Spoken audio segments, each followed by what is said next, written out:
Bonjour et bienvenue sur le podcast Explore Japon, le podcast qui explore le Japon sous toutes ses coutures. Des conseils voyage, de la culture ou bien de la vie de tous les jours en passant par l'apprentissage du japonais, partons ensemble une fois par semaine pour ce magnifique pays qu'est le Japon. Bonjour à tous, j'espère que vous allez bien. Aujourd'hui, on va retourner un bon mois en arrière, voire un peu plus même, quand j'étais en vacances sur Tokyo pour un épisode balade. Et oui, vous le savez, j'ai dû faire un tour à l'ambassade pour mon changement de prénom, et j'en ai profité pour rester une bonne dizaine de jours dans cette ville que j'aime tant. Bah oui, Tokyo, c'est vraiment un de mes coups de cœur au Japon. Si j'avais les moyens de bien vivre, c'est-à-dire que j'avais gagné un très bon salaire, clairement, je vivrais, je pense, à Tokyo plutôt qu'à Kyoto. Ça, je pense, j'en ai déjà parlé, c'est vraiment ma ville, je pense, préférée. Peut-être qu'après, après plusieurs années, j'en aurais marre de Tokyo, mais en tout cas, c'est vraiment une ville que je kiffe. Pas tous les endroits, mais il y a certains endroits que j'aime vraiment énormément beaucoup. Et bon, j'en ai profité pour rester une bonne dizaine de jours à Tokyo, et ça faisait plus de 3 ans que j'étais pas revenu là-bas, et forcément, ça me manquait. Surtout qu'il y a beaucoup de choses aussi qui ont changé.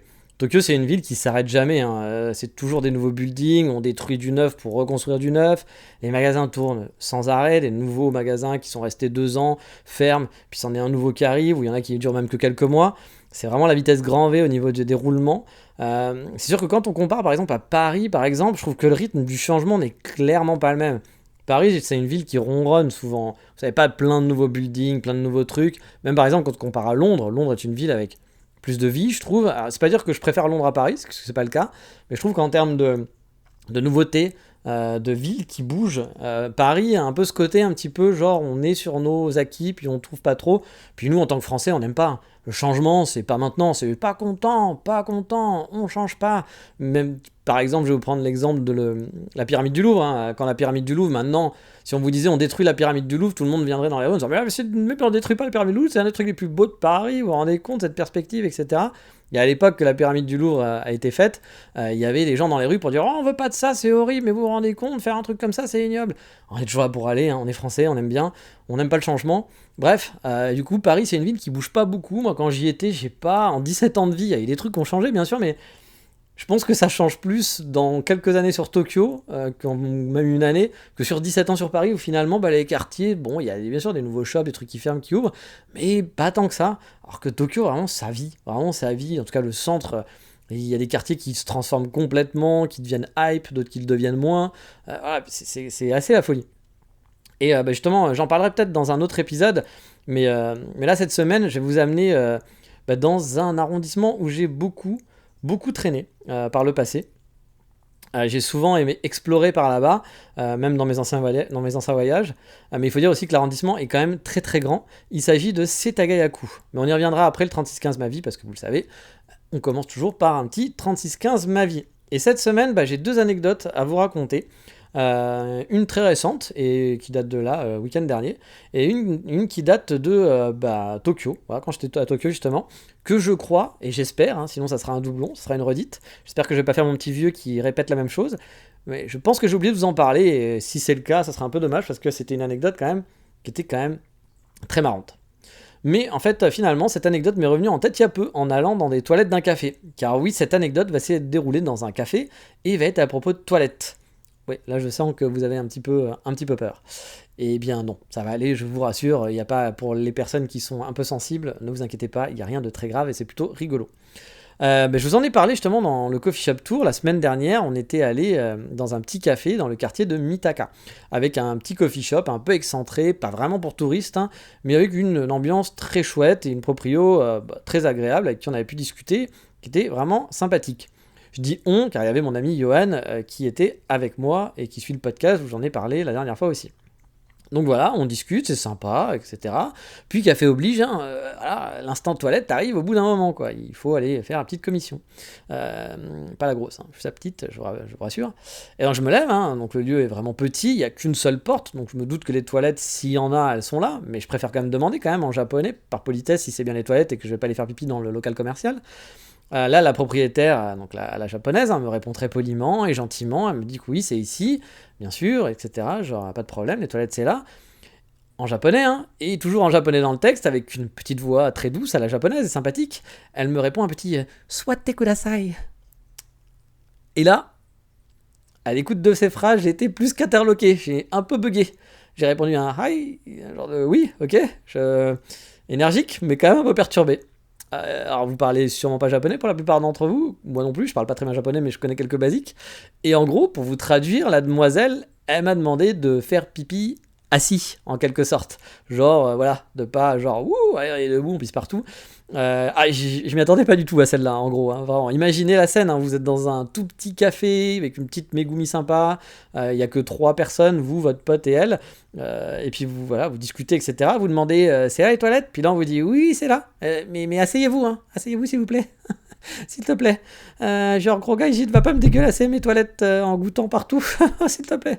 Oui, c'est dégueulasse, hein. Mais je dois avouer que j'avais pas vu venir hein, non plus le coup du s'il vous plaît, asseyez-vous. J'étais du coup mort de rire intérieurement, vraiment, mais genre le côté mort de rire et en même temps, genre, mais c'est. Pourquoi elle m'a dit ça? Qu'est-ce qui se passe? Mon pote l'avait pas entendu. Je lui ai raconté par la suite en français, je pense que c'était sur place, ou alors j'ai peut-être attendu qu'on sorte du café. Mais ça nous a bien fait marrer en tout cas. C'était vraiment l'instant, genre, ok, c'est très bizarre. Euh, donc voilà, c'était le petit truc. Donc faites pipi assis s'il vous plaît quand vous êtes un étranger. N'allez pas dégueulasser les toilettes des petites Megumi qui ont leur petit café au chalet tout mignon. Voilà, elles sont un peu en stress dans ces cas-là. Autre petite anecdote, parce que c'est lié à ça, c'est qu'en plus la plupart du temps je fais pipi assis moi. Donc voilà, si vous êtes propriétaire d'un coffee shop et que vous écoutez ce podcast, ne vous inquiétez pas, je ne vais pas pourrir vos toilettes. Voilà. Mais moi, on me l'avait jamais fait celle-là en tout cas, que ce soit en France, hein, mais encore moins au Japon. Donc j'avoue, j'étais pas prêt. J'étais vraiment pas prêt, mais ça m'avait fait beaucoup marrer. Autre anecdote cette fois-ci à Kyoto, le week-end dernier, je marchais avec ma Megumi pour aller dans ma cantine préférée, aller dîner. Et on se retrouve dans la grande artère touristique qui va vers le Yasaka Jinja, pour ceux qui connaissent, hein, c'est là où vraiment c'est Touristland, c'est une grande avenue avec 2 fois 2 voies je pense, un marché genre couvert tout le long, enfin une rue couverte, avec plein de trucs pour les touristes, quoi, voilà. Pas des attrapes touristes, mais ouais, c'est plein que des boutiques pour touristes, quoi. Donc j'aime pas trop cette rue-là, c'est pas la rue où j'aime bien parce qu'il y a du monde, on zigzague, voilà. Les touristes regardent pas trop où ils vont, ce qui est normal, ils sont en vacances. Mais du coup voilà, moi c'est pas un quartier que j'apprécie, mais bon, on doit traverser, donc on traverse, on n'a pas le choix, hein, pas faire 75 heures de détour juste pour aller manger. Donc je traverse cette grande avenue, et en plein milieu du passage piéton, je sens que ma main est retenue. Voilà, je suis en train de tirer la main de ma Megumi, puis ça s'arrête, quoi, il y a un problème. Du coup je me retourne, et là je vois ma Megumi alpaguer des passants. Mais qu'est-ce qui se passe? Je comprends pas trop. Puis assez rapidement, je comprends qu'elle a reconnu un couple qui a l'air retraité, la soixantaine passée, je pense. Les gens semblent aussi interloqués, un peu comme moi, jusqu'à leur disent son nom. Jusqu'à leur disent, voilà, je suis machin, Megumi, etc. Je vais pas vous dire son nom, je pourrais vous le dire, mais ça vous apportera pas grand-chose.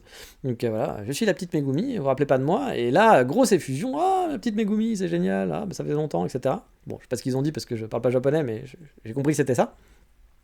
Et bon, parce qu'on ne pas voulu mourir, on a quand même traversé la rue, hein, parce qu'on était en plein milieu du passage piéton de cette grande avenue.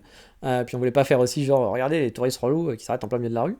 Donc ça dure pas très longtemps cette conversation, hein, peut-être 5 minutes. Alors, pas au milieu de la rue, hein, global, on n'a pas resté 5 minutes en plein milieu du carrefour.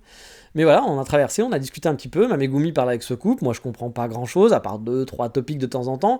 Puis elle me donne aussi un peu genre des infos du genre, patron de mon père, sa femme s'occupait de moi. Bon, du coup tu vois, truc. Tu comprends pas toute la conversation, mais tu as au moins le topic global, tu sais, ok, qui sont ces gens, c'est pas son tata, c'est pas un pote d'enfance, enfin, voilà, tu as compris un peu le global, quoi. Bref, j'ai le contexte, mais pas grand chose de plus. Le mec en face, c'est très osakien, ouais, très gars d'Osaka, genre pas trop patron de son père, justement, plus à la cool, pas de vêtements classe, genre bien habillé. Non, il était genre avec un gros pull, un survêt, en mode tranquille, très amical, du genre il m'a tapoté la poitrine quelques fois, il me faisait des signes de pouce levé, genre hey gaijin, hey c'est cool, t'es avec une fille sympa, machin et tout. Enfin, bon, mec sympa, quoi, genre un genre de mec d'Osaka, quoi, qui a le contact facile, on va dire. Bon, en plus, ils ont dit que j'étais super classe, que j'étais trop charré, donc j'aime beaucoup ces gens. Voilà, ces gens ont clairement beaucoup de goût. Non, blague à part, la conversation va très vite, et après que ma Megumi me présente et que le gars fasse des pouces en l'air comme ça, je le vois fouiller dans le sac de sa femme pendant que ma Megumi échange avec sa femme.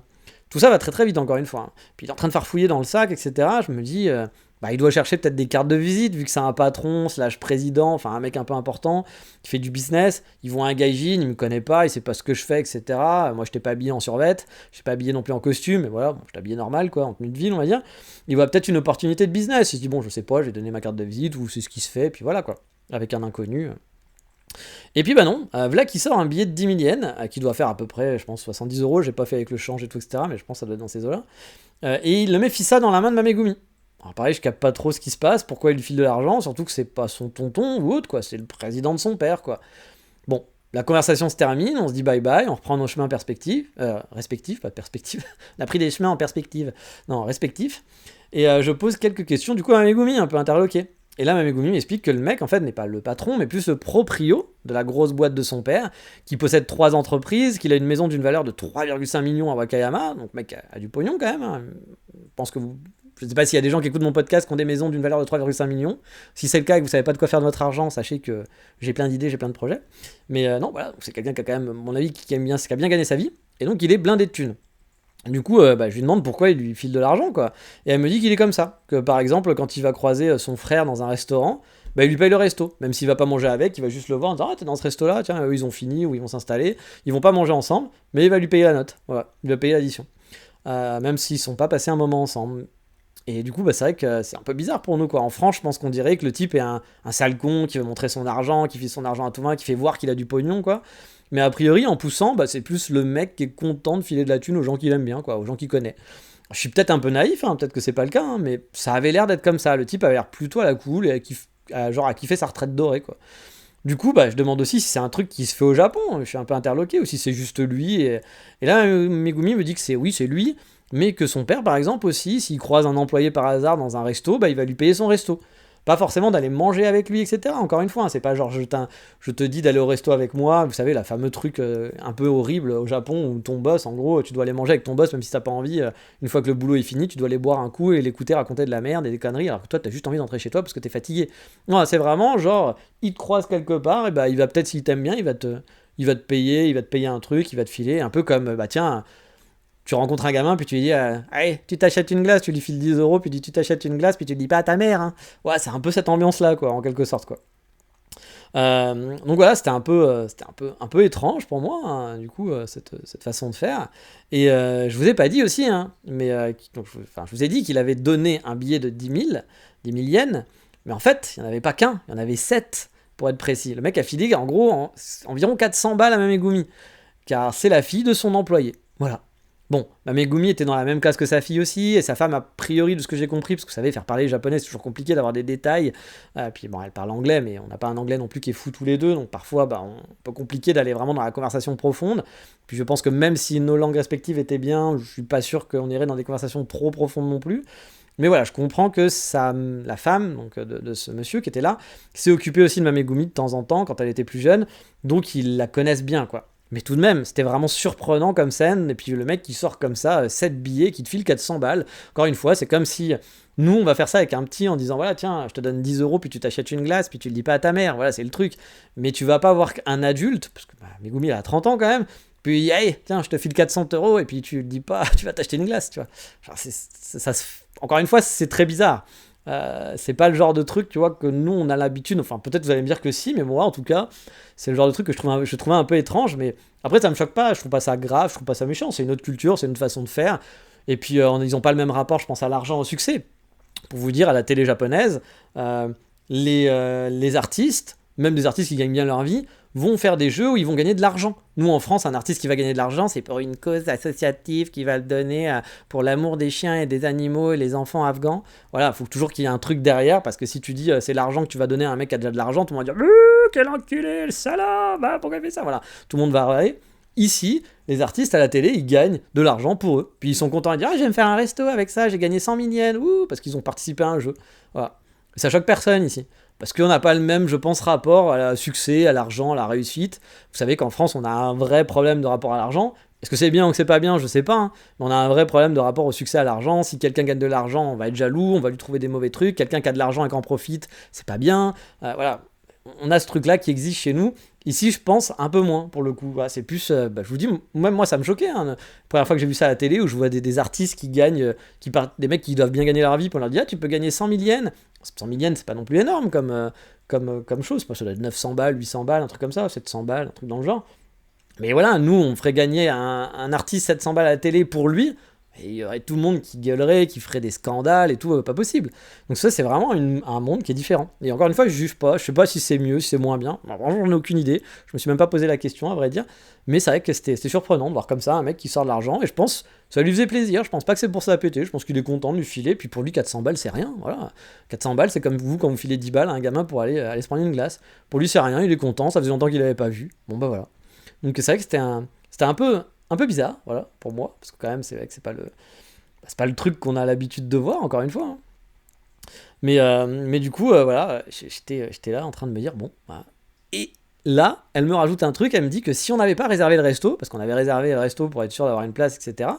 Et donc, ma Megumi leur a dit, parce qu'il leur a demandé, ah, vous faites quoi après, vous allez manger où? Elle a dit, ah, ben, on a réservé un restaurant. Si elle lui avait pas dit ça, a priori, il nous aurait sûrement invité dans un resto de luxe à manger avec les geishas, etc. et compagnie. Elle me dit, ouais, il y a de fortes chances qu'on aurait fini comme ça, quoi. Où il nous aurait invité, il aurait tout payé, ça aurait été un truc super luxueux, etc.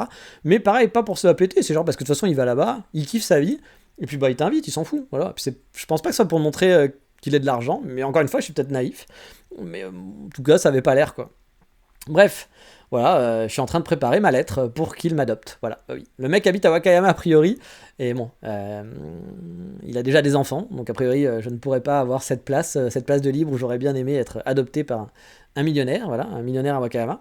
Mais elle m'a dit quand même un truc intéressant, que si je voulais ouvrir un commerce un jour, un café ou autre à Wakayama, alors si je faisais ça à Kyoto, je pense que le mec s'en foutrait, mais si on faisait un truc à Wakayama, parce qu'ils sont très présents finalement dans leur commune, dans leur municipalité, etc. Et si on faisait ça dans la préfecture, bah sûrement que le mec, il serait capable de donner un peu d'argent pour participer au projet, si le projet est intéressant et tout, etc.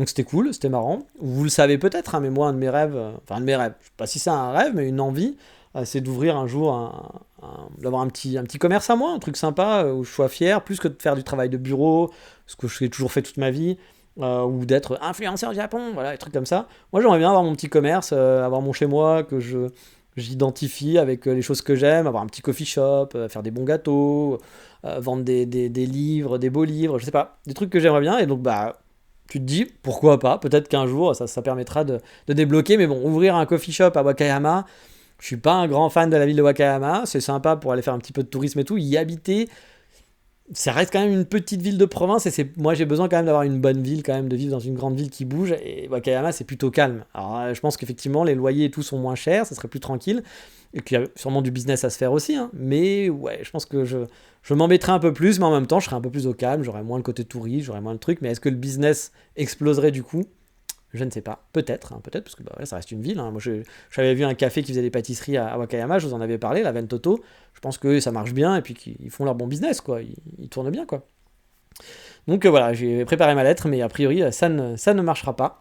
Et donc, c'était une situation qui était assez inhabituelle, un petit choc culturel.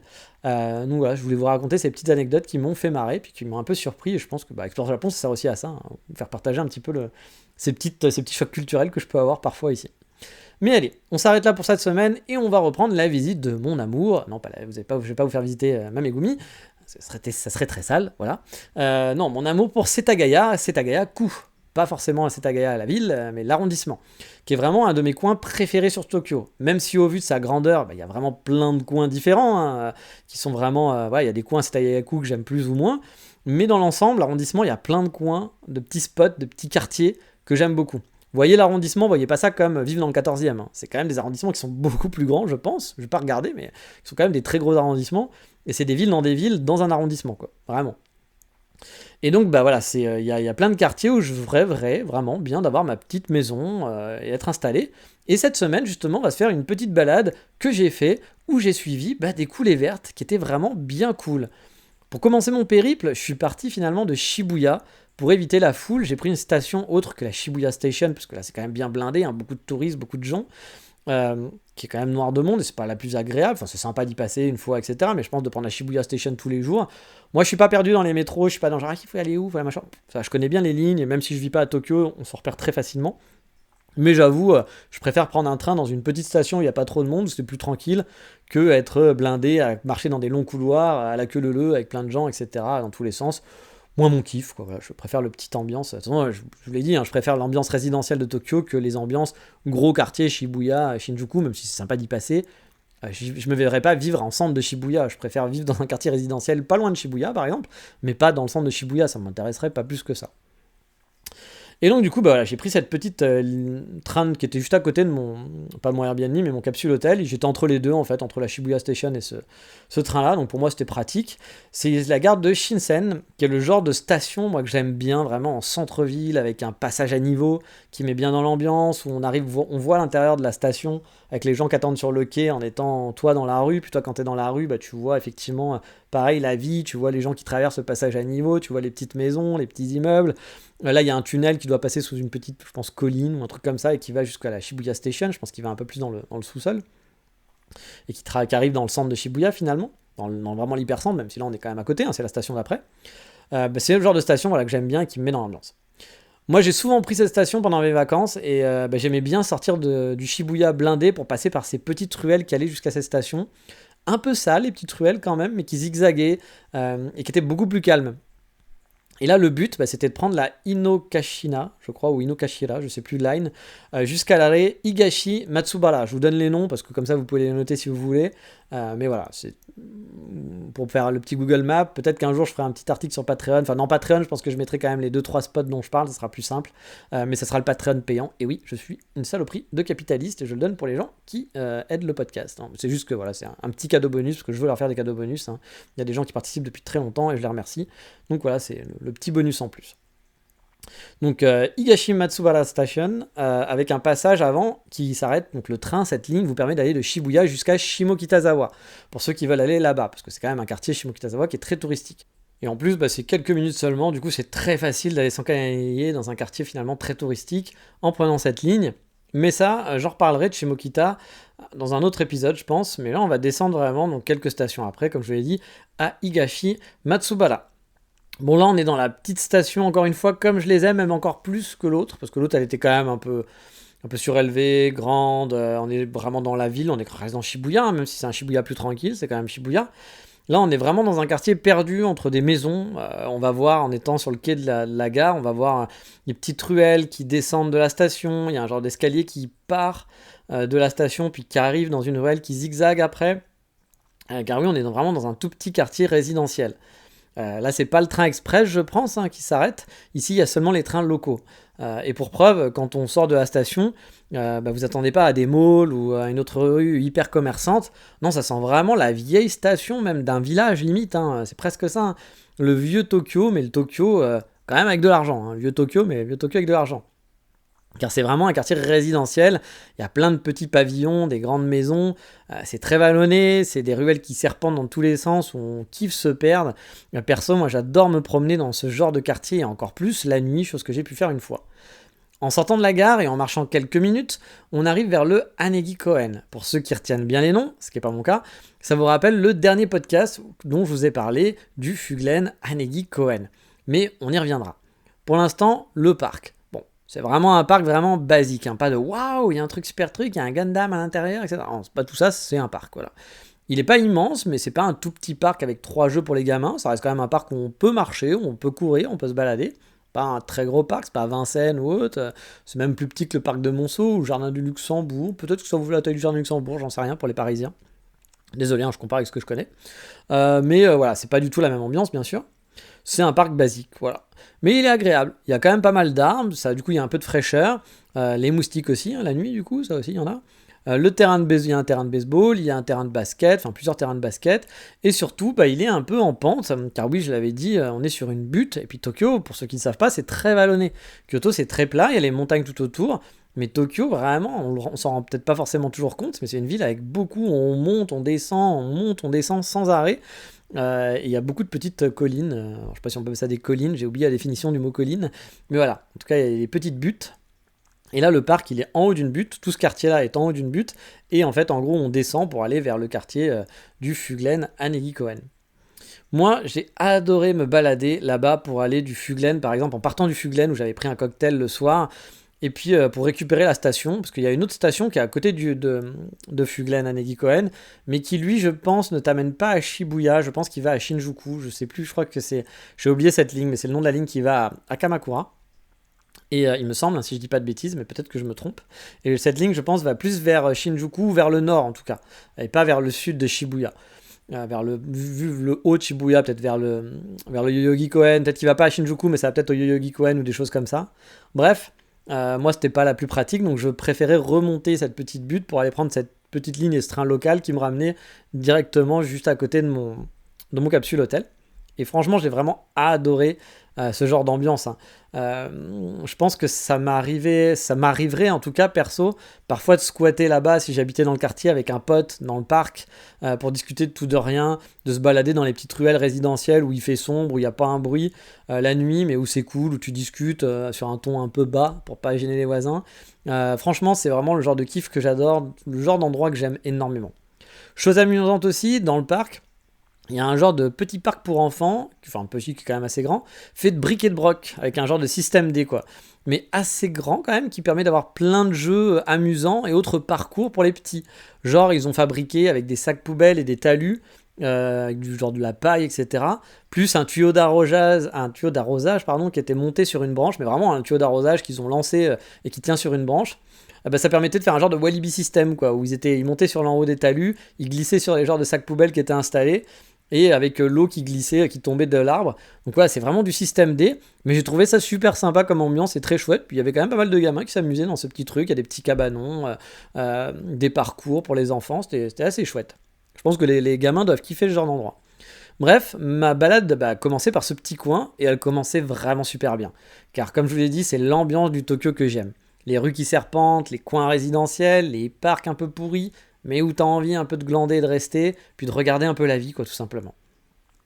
Puis que demander de plus, hein, d'avoir mon nouveau coffee shop préféré juste à côté, donc juste en dessous de ce parc. Je vais pas revenir dessus sur le café, j'en ai déjà parlé la semaine dernière dans les détails, mais si vous vous souvenez bien, je vous avais dit qu'il était adjacent aussi à une coulée verte, juste derrière. Et justement, en sortant du café, je me suis dit que ça pourrait peut-être être cool de suivre cette coulée verte pour voir où elle allait me mener. Vraiment, j'avais repéré 2-3 parcs avant de partir en me disant tiens, je peux aller dans ce coin-là, je peux aller dans ce coin-là, puis revenir pour aller me faire un café là-bas. Mais j'avais pas vraiment repéré le chemin, je voulais y aller un peu en random, puis me laisser guider par les envies. Et je me suis donc, là c'était une envie, je me suis dit tiens, je vais suivre cette coulée verte, de façon vraiment random, qui voyage entre les immeubles d'habitation. Bon, on l'appelle coulée verte, hein, mais ça peut vraiment varier au fil des kilomètres, hein, parce que je dis kilomètres parce qu'elle est très très longue, on peut vraiment se balader très longtemps. Parfois, on va être dans une vraie coulée verte, hein, qui respire avec des arbres, de l'espace, etc., entourée de verdure, et les petites maisons de chaque côté, ou des petits immeubles. Parfois, ça sera plus une travée piétonnière, je vais y arriver, entre vraiment deux immeubles, pas très, voilà, y a pas beaucoup de place, ou à côté d'un stade, entre une des maisons et puis un stade, qui vont être un peu moins, on va dire, bucoliques, mais qui restent quand même pour les piétons et qui restent un petit chemin sympa. Et j'ai aimé vraiment pouvoir marcher pendant des kilomètres et des kilomètres dans ces différentes coulées vertes, parce qu'il y en a plusieurs, on passe de l'une à l'autre, etc. Car oui, pendant mes vacances, vous l'avez compris, j'ai parfois marché plus de 3-4 heures le long de coulées vertes dans Tokyo, et ça, c'était vraiment un bon kiff. J'ai traversé comme ça plusieurs quartiers, enchaînant parfois sur des petits parcs de quartier, des tout petits, hein, vraiment, où il y a un petit peu de vie. Parfois à traverser des avenues pour retrouver un peu plus loin la coulée verte. Il fallait retrouver le passage piéton qui allait bien pour retraverser en face. Je me suis laissé guider comme ça vers l'ouest, puis un peu vers le nord aussi, jusqu'à un petit parc que j'avais pas prévu, mais je me suis dit allez on continue la coulée verte, puis on reviendra sur l'itinéraire que je m'étais préparé après. Et ce petit parc, c'était vers Kakitazawa. Je connaissais pas du tout le quartier, j'en avais jamais entendu parler, qui avait rien d'extraordinaire, hein, ce petit parc. À vrai dire, voilà, c'est un parc lambda, et qui, je pense, abrite un très grand complexe hospitalier, parce que j'ai dû contourner tout le complexe pour aller de l'autre côté. Pas vraiment bien choisi mon parcours à ce moment-là, mais bon, ça m'a permis aussi de voir ce grand complexe, de contourner en suivant une ligne de chemin de fer. J'ai pu faire quelques photos sympas de gens qui se baladaient, qui faisaient du vélo. J'ai vraiment adoré l'ambiance résidentielle, encore une fois. Et puis voilà, l'ambiance maison, ligne de chemin de fer, quartier tranquille, c'est un de mes combos préférés à Tokyo. A partir de là, j'ai quitté un peu la coulée verte pour me rendre vers un autre parc non loin, le Rokakoshun, qui abrite une belle et vieille maison japonaise, avec aussi une toute petite bambouserie, un petit cimetière, un petit jardin totalement gratuit. Tout ça, c'était gratuit. J'ai pu visiter en mode free, tranquille, et me poser ensuite dans le parc pour faire une pause, tout simplement. Et comme d'habitude, faire un truc que j'adore, regarder les Japonais, voilà, qui eux aussi profitaient du parc.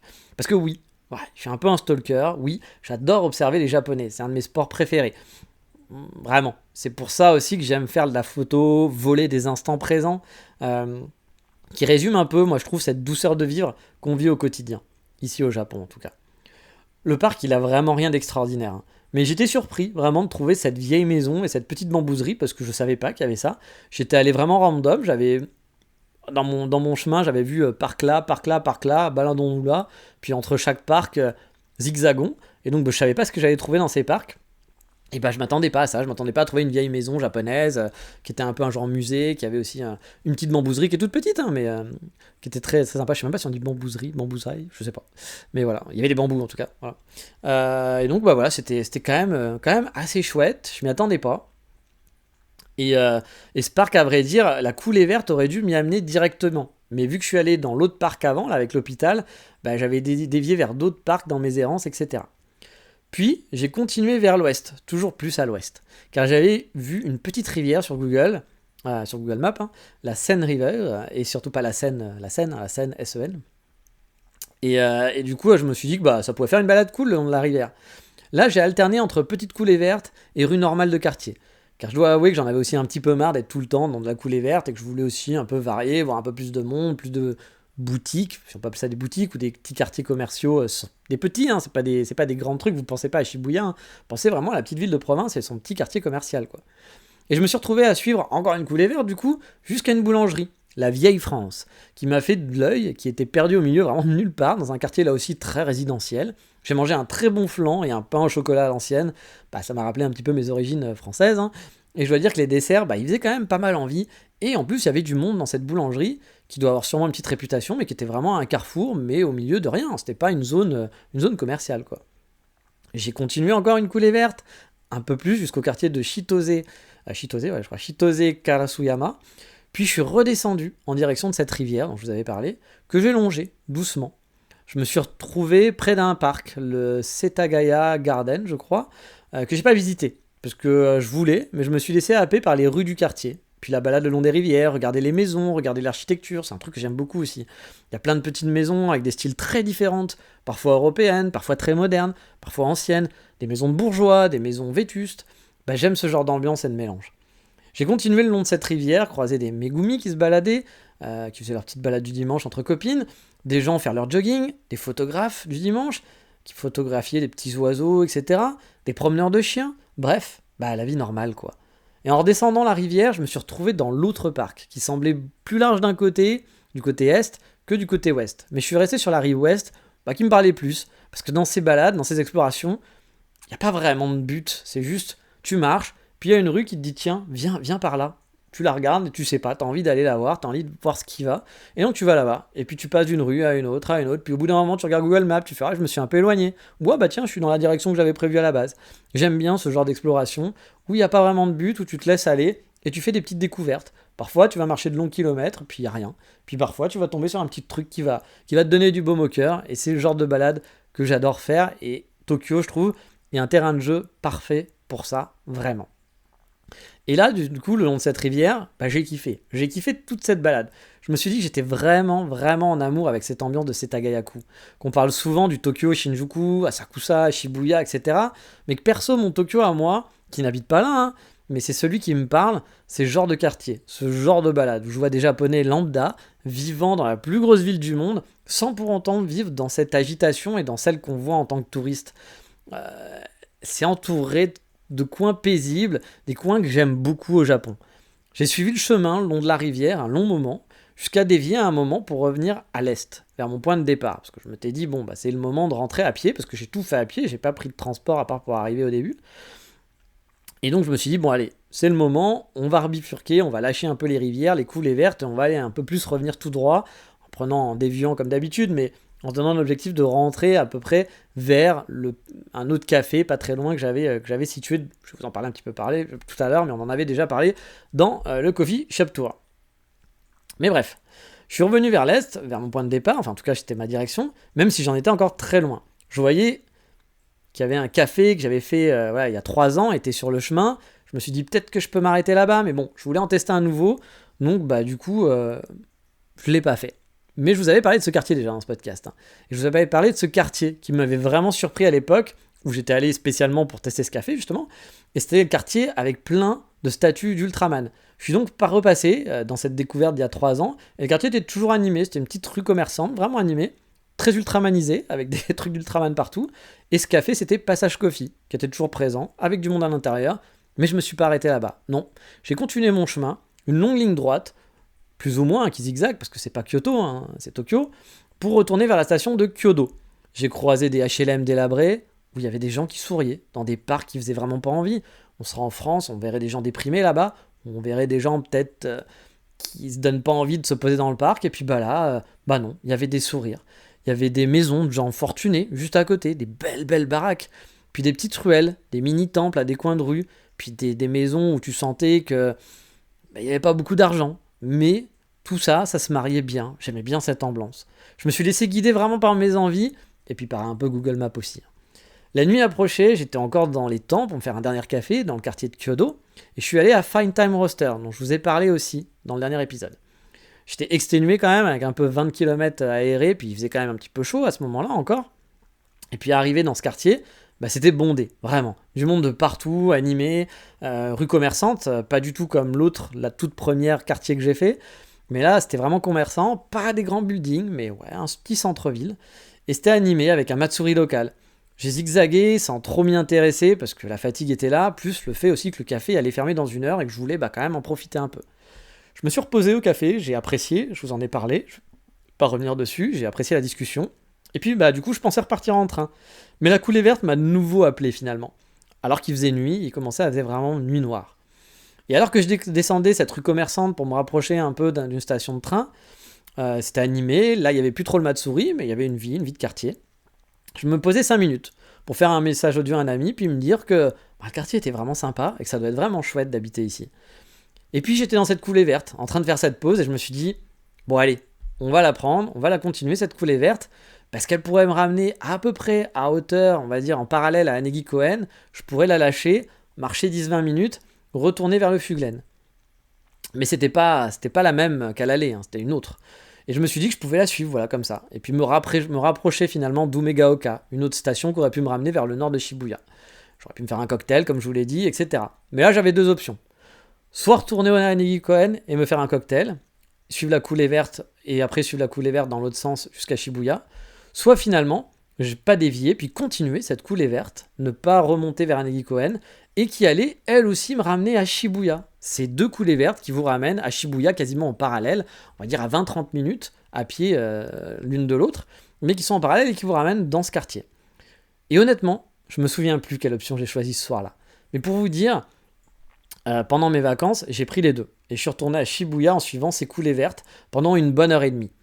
De nuit, à me balader entre les immeubles illuminés, les petites maisons qui laissaient entreapercevoir parfois la vie à l'intérieur, les enfants à vélo qui rentraient de l'école ou qui rentraient de voir leurs amis, les adultes à vélo qui rentraient du boulot ou qui allaient voir aussi des amis, des chiens qui se promenaient en laisse, tout ça dans la pénombre de la nuit tokyoïte. Et comme dirait l'autre, c'est beau, une ville la nuit, surtout Tokyo. Bien sûr, je vous conseillerais pas cette balade. En tout cas, à toi le touriste qui veut découvrir Tokyo, qui va venir pour une première fois au Japon, s'émerveiller devant la Tokyo Tower, devant la Skytree, faire son selfie devant Hachiko, aller à Team Lab Planet, se faire alpaguer par un rabatteur à Kabukicho, aller voir des trucs qui font très un peu attrape-tourisme et que tu diras oh c'est Japon, voilà c'est Japon parce que c'est les couleurs du Japon, c'est les torii du Japon, c'est les trucs que tu vois. Puis c'est aussi ce que tu diras à ton compagnon. Oh t'as vu, c'est quand même propre et pourtant il n'y a pas de poubelle. Tous ces trucs basiques, oui, il faut les faire. Et oui, c'est cool, c'est sympa. Et je te dirais pas qu'il faut pas les faire. Par contre, si t'es un habitué, si tu reviens de temps en temps au Japon, même si t'as forcément envie de refaire ces classiques, parce que ça fait longtemps que tu l'as pas fait, puis ça t'a fait kiffer, puis tu te rappelles de bons souvenirs, tu te dis, ah oui, Shibuya, j'étais allé, c'était bien, j'étais allé dans ce magasin, il y avait ce resto, c'était cool, à Shinjuku et tout, c'était bien. Mais moi, ce que je te dirais quand même si t'as envie d'aller retourner à ce truc-là, et je comprends, c'est prends un peu de temps. Prends un peu de temps, bien sûr, retourne dans tes quartiers qui t'ont fait kiffer lors de ton premier voyage, mais fais-moi plaisir et perds-toi dans un quartier où il n'y a pas grand-chose à faire. Trouve-toi un intérêt, tout simplement. Un café, un resto, un musée, une balade, tu te prends un point d'intérêt quelque part dans un quartier un peu paumé et tu te balades dans ce quartier pendant toute la journée. Tu auras fait ton point d'intérêt, tu seras content, quoi qu'il arrive, tu auras fait un truc cool qui te plaira.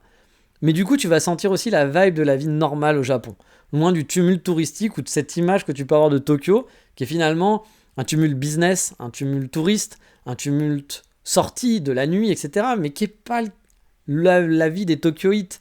Et puis moi, c'est pas le kiff de Tokyo que j'ai aussi. Voilà, c'est pas le kiff que j'ai de cette ville. Moi, j'ai kiffé en tout cas cette balade, Et j'aimerais un peu vous les faire découvrir. Et même si je peux pas vous donner des endroits précis, parce que c'est des balades un peu aléatoires, je vais pas vous dire, ah bah là, je suis allé visiter ça, c'était sympa. Là, j'ai fait ça, c'était sympa. Non, parce qu'on est vraiment dans une balade du dimanche. Mais ces balades, elles ont une vibe, elles ont un truc cool, et je vous les conseille à 200% si vous revenez au Japon.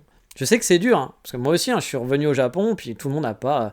Moi, quand je suis revenu, j'avais 2 mois, donc j'avais du temps quand même à consacrer. Mais même en 2 mois, hein, je voulais aller à tel endroit, à tel endroit. Tokyo, je vais pas rester 3 semaines parce que je vais aller à Sapporo, je vais aller, je sais pas où, bon, je suis pas allé à Sapporo, mais vous voyez un peu le délire. Il y a plein d'endroits qu'on n'a pas fait au Japon et qu'on n'a pas le temps de faire en 2 semaines. Et quand vous revenez, même si vous restez longtemps, bah voilà, 2 semaines à Tokyo, ça passe vite, hein. Vous allez retourner dans les endroits que vous avez bien aimés, tous les gros quartiers touristiques, bah ça prend du temps, il y a plein de choses à faire. Puis vous allez être un peu fatigué parfois, vous allez avoir envie juste de faire du shopping ou de glander un petit peu, d'être en mode slow. Mais franchement, de vivre une fois, tester. Alors, peut-être que vous aimerez pas, parce que c'est pas votre type de balade et que vous trouverez ça nul. Voilà, bah vous aurez essayé, mais vous aurez au moins fait le point d'intérêt sympa. Vous n'aurez pas gâché votre journée. Puis peut-être que comme moi, vous allez découvrir ce Tokyo qui va vous plaire vraiment et qui est pas le Tokyo Instagram, le Tokyo qu'on voit dans les vidéos YouTube. C'est le Tokyo de la vie de tous les jours des Tokyoïtes. Alors oui, c'est le Tokyo des gens un peu riches, parce que c'est Tagayaku, c'est quand même des quartiers riches, et qu'il y a des quartiers qui sont beaucoup plus pauvres, qui sont peut-être un peu plus glauques, un peu moins intéressants, peut-être qu'ils vous intéresseront plus, parce que vous préférerez ces quartiers-là. Mais allez découvrir vraiment. Moi, parfois, comme je vous le dis, hein, je vois des Instagrammeurs, des gens qui vivent à Tokyo, hein, et qui vous montrent le Tokyo, c'est un Tokyo carte postale. Et quand ils parlent de Tokyo, ils font il y a du bruit, il y a du monde, il y a des gens partout. Ouais, c'est quand même plein de côtés négatifs, et ce que je peux comprendre. Parce que si tu traînes à Shibuya toute la journée, bah oui, au bout d'un moment, te sentir un peu seul, d'avoir un moment à toi et tout, etc. Si tu es au Shibuya Crossing, que tu vas dans les grands buildings derrière, et que tu vas que dans les endroits où il y a du monde, bah oui, il y a du monde. Mais tu peux te retrouver dans des endroits tellement cool, où t'as pas l'impression d'être dans une grosse ville, où tu vois les bâtiments au loin, tu vois les buildings au loin, mais toi, tu es dans un quartier résidentiel, où bah, c'est une vie pépère de résidentiel. T'as ton petit parc, t'as ton petit resto de quartier, t'as ta petite rue commerçante, parce que parfois c'est quand même des quartiers un peu vivants, avec quelques petites rues commerçantes, où tu vas te faire plaisir, parce qu'il y a un bon resto, un bon café, un bar sympa où t'aimes bien aller avec tes potes. Et voilà, c'est la vie du Kyoto que j'adore. Et j'espère que si vous avez l'occasion, encore une fois, pour un premier voyage, faites pas ça, vous aurez pas le temps, surtout si vous restez 2 semaines. Mais si vous restez un mois, si vous revenez, essayez d'en caser au moins. C'est dur de caser, mais essayez d'en caser un, parce que je pense que vous allez kiffer. Sauf si vraiment vous n'êtes pas ce genre de personne qui aime la balade du dimanche, et ce qui vous intéresse, c'est de faire du wow, de poster des trucs sur Instagram. Et je dis pas ça de façon négative, hein. Chacun fait ses kiffs, le but c'est que vous kiffiez. Mais on peut passer à côté de ce chose-là, alors que pour moi, c'est ce qui fait l'essence de ce que je vous vends depuis le début au Japon, hein. C'est le côté paisible, cette paisibilité qu'on a partout, et puis ce kiff qui fait se dire, oh, putain, j'aimerais bien habiter là. C'est vrai que je me vois bien habiter là, ça doit être quand même assez sympa. Bref, c'était cette petite balade dans Setagayaku, on en fera d'autres, parce que j'ai fait d'autres balades dans le quartier, puis il y a peut-être d'autres points, peut-être pas une balade entière, parce que je vous dirai des petites anecdotes, je reprendrai, genre, je suis allé là, c'était sympa, je suis allé là, c'était sympa, je suis allé là, c'était sympa, sans faire la balade, parce qu'il y a plein de... J'ai vraiment focus mes 10 jours sur des balades du dimanche. Donc il y a plein de moments où j'ai pas grand chose à vous raconter, parce que la balade, elle était pas super géniale, je vais vous dire, ah, je suis parti là, j'ai vu ça, et puis ça, c'était génial. Non, mais je vais peut-être vous faire genre des petits quartiers que j'ai fait, des petits moments, et puis vous dire pourquoi j'aimais ces quartiers, ou pourquoi par exemple je les ai pas trop aimés, parce que des quartiers que j'aime moins, pas dire que je déteste, mais que je vais pas trouver un intérêt fou. Je vous ferai peut-être un épisode un peu comme ça la prochaine fois. Mais je pense que la prochaine fois on fera une autre balade, cette fois à Wakayama, pour changer de style, puis on finira le coffee shop tour, je pense que ce sera l'épisode d'après, et après on reviendra sûrement à Tokyo pour faire encore de la balade. Mais en tout cas, j'espère que ça vous a plu, j'espère que ça vous a donné envie, parce que c'est ça, j'aimerais donner envie d'aller un peu sortir des sentiers battus, surtout si vous pouvez. Puis pour les gens qui habitent aussi, parce qu'il y a des gens qui écoutent mon podcast qui habitent au Japon, et je sais qu'il y a des gens, j'en ai déjà parlé avec certaines personnes, hein, il y a des gens qui habitent Tokyo et qui ne vivent qu'à Shinjuku, qui ne connaissent pas du tout ce qui se passe ailleurs. Et ça me rend fou. Après, encore une fois, c'est son kiff, c'est très bien. Mais ce qui est dommage, il y a des gens qui se donnent pas la peine, qui n'ont pas envie d'aller... qui pensent même pas, en fait. Et qui pourraient découvrir des coins qu'ils aiment vraiment. Ils sont en plus, Tokyo, c'est une ville dans des villes. Il y a des quartiers qui sont différents. Et vraiment, hein, mon ami Johan, par exemple, a une amie. Ça fait des années, il m'a dit qu'elle vit au Japon.